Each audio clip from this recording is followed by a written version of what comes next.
चलिए प्यारे बच्चों, अब हम शुरू करने जा रहे हैं पाठ संख्या 13 और पाठ का नाम है चेन्नई से पत्र। कहाँ से आया है पत्र? चेन्नई से। सबसे पहले है पाठ परिचय। तमिलनाडु प्राकृतिक रूप से दक्षिण भारत का एक सुंदर और समृद्ध प्रदेश है। चेन्नई यहाँ का एक प्रमुख शहर है। कहाँ का? तमिलनाडु का। आइए पाठ पढ़कर इस प्रदेश के विषय में जाने।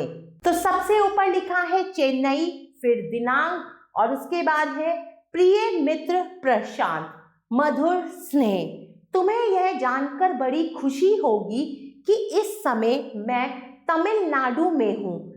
अभी यहाँ आए मुझे मात्र 1 सप्ताह ही हुआ है, परंतु यहाँ का प्राकृतिक व सांस्कृतिक परिवेश उत्तर भारत से काफी अलग है। कहाँ का? तमिलनाडु का।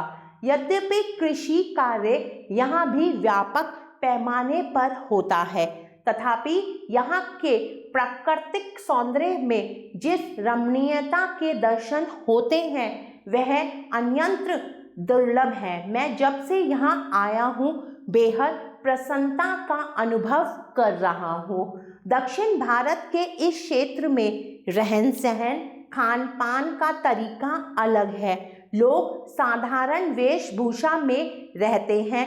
परिश्रम तो ये करते ही हैं, मतलब मेहनत तो करते ही हैं। प्रकृति के प्रति भी इनका असीम लगाव होता है। यहाँ के लोग पोंगल मनाते हैं। तमिलनाडु का मुख्य त्योहार कौन सा है? पोंगल। यह फसली त्योहार है। इस त्योहार के अवसर पर ये लोग नया धान काटकर अपने घर लाते हैं। इसकी खुशी में वे यह त्योहार मनाते हैं। यहाँ के किसान चावल, गन्ना और हल्दी की खेती करते हैं। चावल के द्वारा विभिन्न प्रकार के स्वादिष्ट व्यंजन बनाए जाते हैं। अभी कल संक्रांति का पर्व था। लोग बड़े श्रद्धा भाव से नए चावल का मीठा भात बनाकर भगवान सूर्य को अर्पित कर रहे थे। किसे अर्पित कर रहे थे? भगवान सूर्य को। इस पूजा की तो छटा ही निराली थी। मैं पोंगल का मतलब जानना चाहता था।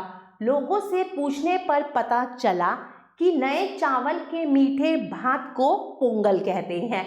इसी के नाम से इस त्योहार का नाम भी पोंगल पड़ा। अनाज से ईश्वर की पूजा करना तथा अत्यंत प्रसन्नता के साथ साधारण तरीके से त्योहार का मनाया जाना मुझे बहुत ही रास आया। पत्र में बहुत अधिक क्या लिखूं? चाहकर भी उतना नहीं लिख सकता जितना यहाँ देख रहा हूँ। तुमसे मिलकर सब कुछ विस्तार में बताऊंगा और कुछ तस्वीरें भी दिखाऊंगा। तुम्हारा मित्र हरीश। ये पत्र हरीश ने अपने मित्र प्रशांत को लिखा।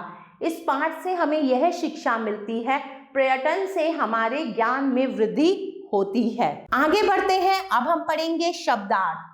परिवेश, वातावरण, व्यंजन, उत्तम भोजन, कृषि, खेती, तरीका, ढंग, तस्वीर, चित्र, सौंदर्य, सुंदरता, अवसर, मौका। आगे बढ़ते हैं प्रश्न संख्या 3 की तरफ। सही शब्द चुनकर वाक्य पूरे कीजिए। चावल के मीठे भात को डैश कहते हैं। क्या कहते हैं? पोंगल। यहाँ आए हुए मुझे 1 डैश हुआ है, 1 सप्ताह। यहाँ मैं बेहद डैश का अनुभव कर रहा हूँ, बेहद प्रसन्नता का। तमिलनाडु का रहन सहन व खान पान का डैश अलग है, तरीका। आगे है प्रश्न संख्या 4। सही कथन पर सही तथा गलत कथन पर गलत का चिन्ह लगाइए।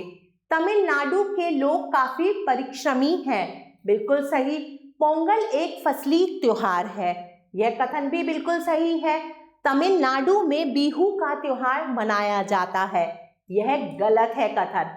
तमिलनाडु में चावल के अनेक व्यंजन बनाए जाते हैं। बिल्कुल सही है कथन। तमिलनाडु भारत में स्थित है। बिल्कुल सही है। आगे है प्रश्न संख्या 5। सही विकल्प पर सही का चिन्ह लगाइए। तमिलनाडु के लोगों का असीम लगाव है प्रकृति से। तमिलनाडु का प्रमुख त्योहार है पोंगल। हरीश प्रशांत को क्या दिखाना चाहता है? तस्वीरें। प्यारे बच्चों, कैसा लगा आपको यह पाठ? आशा करती हूँ आपको यह पाठ बहुत अच्छा लगा होगा। हम पुनः फिर मिलेंगे, तब तक के लिए आभार।